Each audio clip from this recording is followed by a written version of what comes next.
What's up, Ragin Nation? How y'all doing? This is Alex. You're watching the Ragin Ronin review, and I gotta talk about a topic that's been in discussion over the past couple of days, and that is obviously the big sale of Lucasfilm to Disney Studios. Disney Studios, if you don't already know, purchased Lucasfilm from George Lucas for $4 billion. That is $4 billion. That's a lot of money. That's like the amount of money that most of us will never see in like several lifetimes.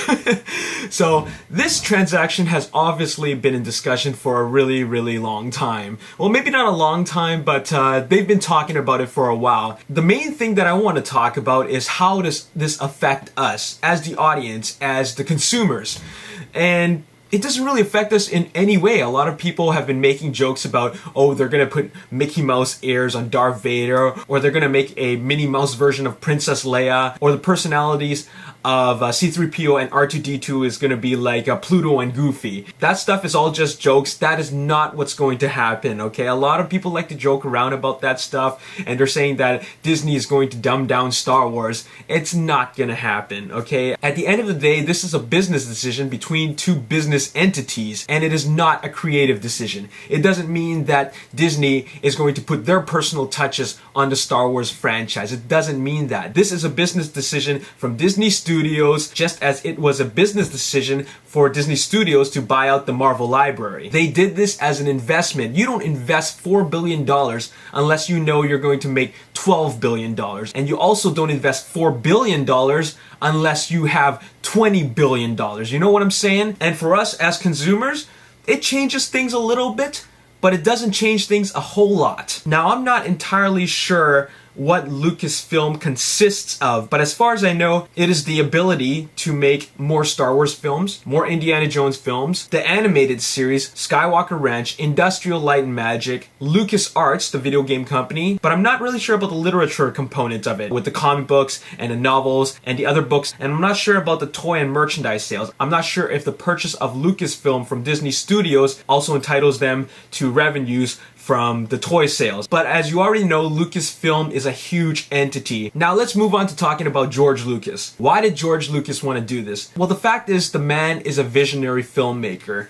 And just like Michael Bay, he's a filmmaker too, but it just so happens that Michael Bay obtained uber success status from the Transformers film franchise, but he's still a filmmaker who makes all different types of films. That same thing applies to George Lucas. It just so happens that everybody knows him for the empire that he created, no pun intended, that is Star Wars. Whenever you think of the name George Lucas, the first thing you associate his name with is, of course, Star Wars. Well, he wants to move on from that. You can tell that he wanted to move on from Star Wars after he produced the movie Red Tails. This is a story that he wanted to tell, and that applies to other stories that he wants to see produced as films that is not related to Star Wars. He's ready to move on, and I completely support that decision. It's kind of like, let's say your goal was climbing the tallest mountain in the world, and you've done that. What's the next thing to do? Climb little smaller mountains. Maybe mountains that you've never seen before, but you want to climb them because they're at exotic locations. That's the same concept. So I wanted to take the time to talk about this because a lot of people are going, no, this is like the worst thing ever. But really, what was George Lucas doing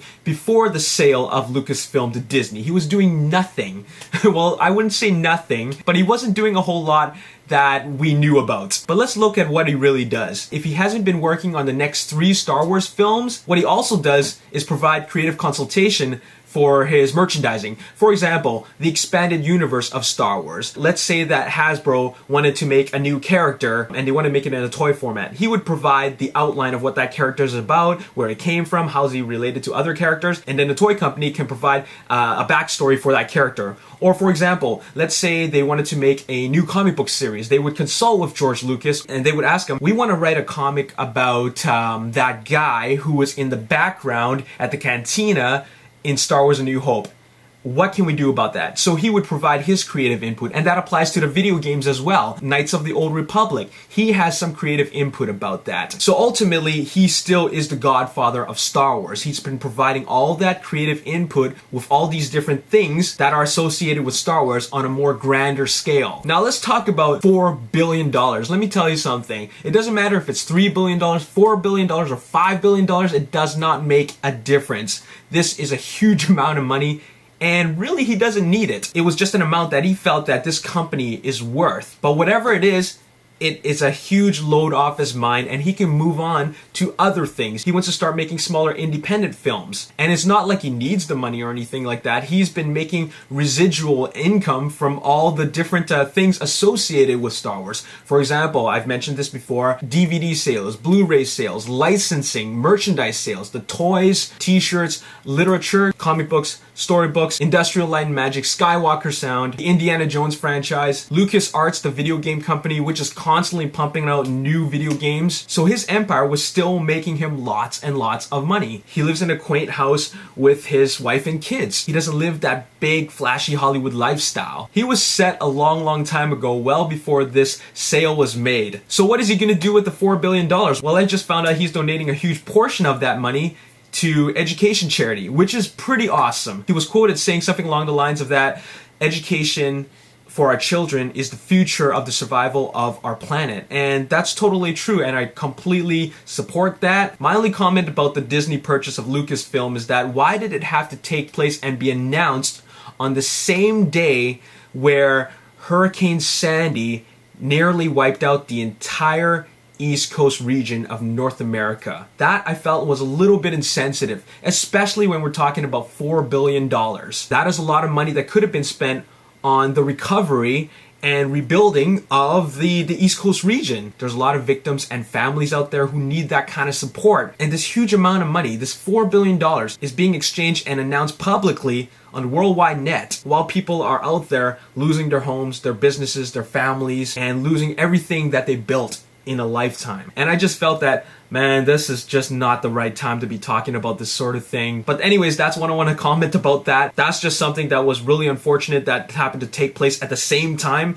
as this sale. But let's get down to how this really affects us as consumers. Well, the big thing is that we're getting episodes 7, 8, and 9. That's actually moving forward, and episode 7 will come out in 2015. As for the Clone Wars cartoons, they're probably going to continue with the seasons, but they're going to move it from the Cartoon Network to one of the Disney networks or something like that. As for the live-action Star Wars TV series that was in development hell for such a long time, that can actually start moving forward, if at all. Let's just say that there's a bigger chance of it moving forward now than before when George Lucas was managing all that. And that's all I have to say about the sale of Lucasfilm to Disney. I see the beginning of Disney Studios looking to take over Hollywood. You know, they already bought out the Marvel library. They bought out one of the hugest franchises in Hollywood history. What is next for them? Hasbro?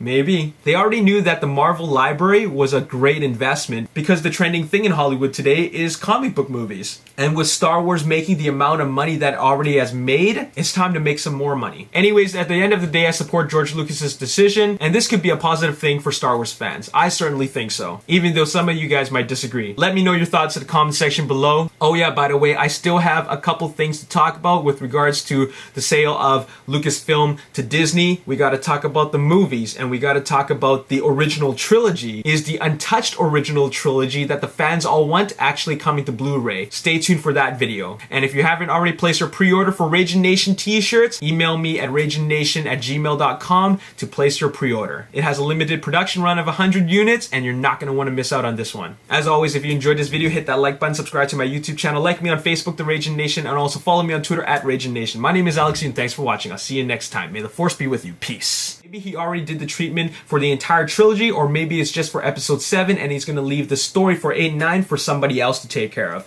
Who knows? We don't